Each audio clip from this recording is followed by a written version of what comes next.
मैया खिंजय सौंपे भूपिर सह स्वत बहुविधि देहि असीस। जननी भवन गए प्रभु चले नाय पद शीस। सियावर रामचंद्र की जय। रामायण के सभी संतजनों को मेरा सादर दंडवत प्रणाम। जो रामायण को देख सुन और पढ़ रहे हैं उनको मेरा सादर दंडवत प्रणाम।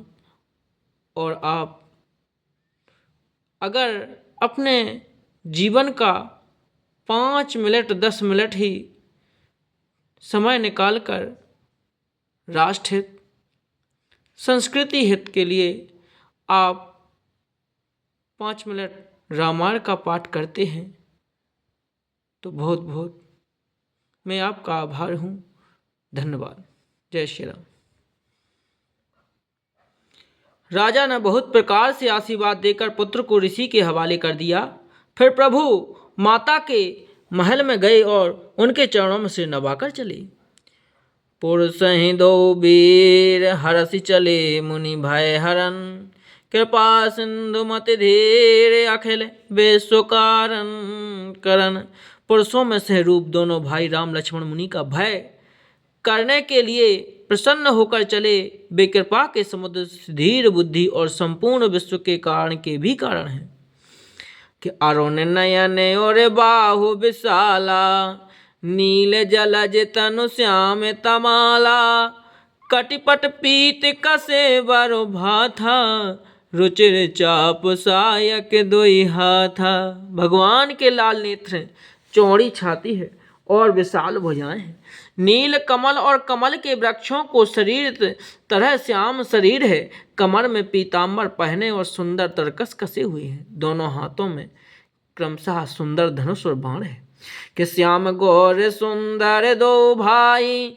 विश्वामित्र महानिधि पाई। प्रभु ब्रह्म देव में जाना।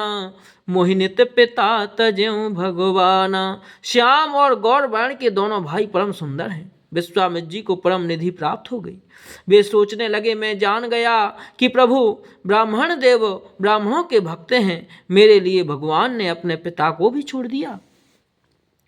चले जाते मुनि दीन दिखाई। सुनितारे का क्रोध कर धाई। एक ही बान प्राण हर लीना। दीन जान तेहि निज पद दीना। मार्ग में चले जाते हुए मुनि ने ताड़का को दिखलाया। शब्द सुनते ही वह क्रोध करके दौड़ी। श्री रामचंद्र जी ने एक ही बाण से उसके प्राण हर लिए और दीन जानकर उसको निज पद अपना दिव्य स्वरूप दिया। कि तब ऋषि निज नाथ जी जाचीनी। तब ऋषि निज नाथ जी चीनी। विद्या निधि कहूँ विद्या दीनी। जाते लागे न क्षुधा पिपासा। अतुलित बल तनु तेज प्रकाशा। तब प्रभु विश्वामित्र जी ने प्रभु को मन में विद्या का भंडार समझते हुए भी लीला को पूर्ण करने के लिए ऐसी विद्या दी जिससे भूख प्यास ना लगे और शरीर में अतुलित बल और तेज का प्रकाश हो। कि आयुध सर्व समर्पी के प्रभु ने जे आश्रम यान। कंद मूल फल भोजन दीन भगत हित जान। अब सब अस्त्र शस्त्र समर्पण करके मुनि प्रभु श्री रामचंद्र जी को अपने आश्रम में ले आए और उन्होंने परम हितु जानकर भक्ति पूर्वक कंद मूल और फल का भोजन कराया। कि प्रातः कहा मुनि सन रघुराई। निर्भय यज्ञ करहु तुम जाई। होम करन लागे मुनि झारी। आप रहे मख की रखवारी। सवेरे श्री रघुनाथ जी ने मुनि से कहा आप जाकर निडर होकर यज्ञ कीजिए। यह सुनकर सब मुनि हवन करने लगे। आप श्री रामचंद्र जी यज्ञ की रखवाली पर रहे। सुन मारीच निशाचर क्रोही, ले सहाय धावा मुनि द्रोही।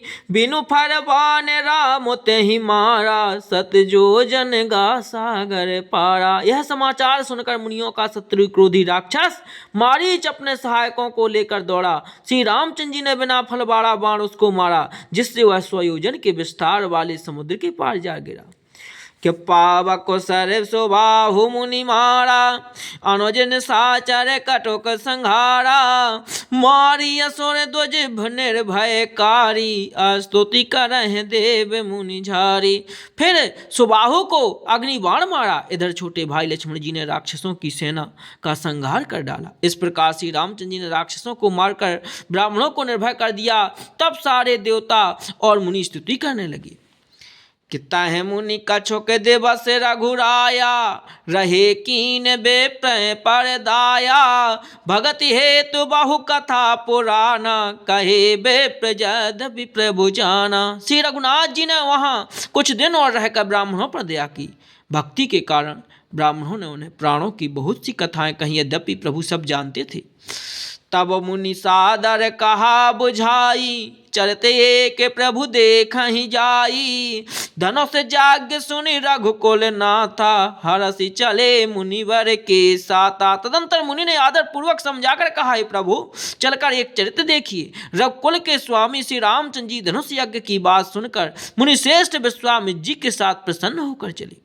कि आश्रम एक दीख मग माही, खग मृग जीव जंतु तह नाही। पूछा मुनि सला प्रभु देखी, सकल कथा मुनि कहा विशेषी। मार्ग में एक आश्रम दिखाई पड़ा। वहां पशु पक्षी और कोई भी जीव जंतु नहीं था। पत्थर की एक शिला को देखकर प्रभु ने पूछा। तब मुनि ने विस्तार पूर्वक सब कथा कही। गौतम नारी श्राप बसे, उपल देह धर धीर। चरण कमल रज चाहती, कृपा करहु रघुवीर। गौतम मुनि की स्त्री अहल्या श्राप बस पत्थर की देह धारण किए बड़े ही धीरज से आपके चरण कमलों की धूलि चाहती है। रघुवीर इस पर कृपा कीजिए। सियावर रामचंद्र की जय।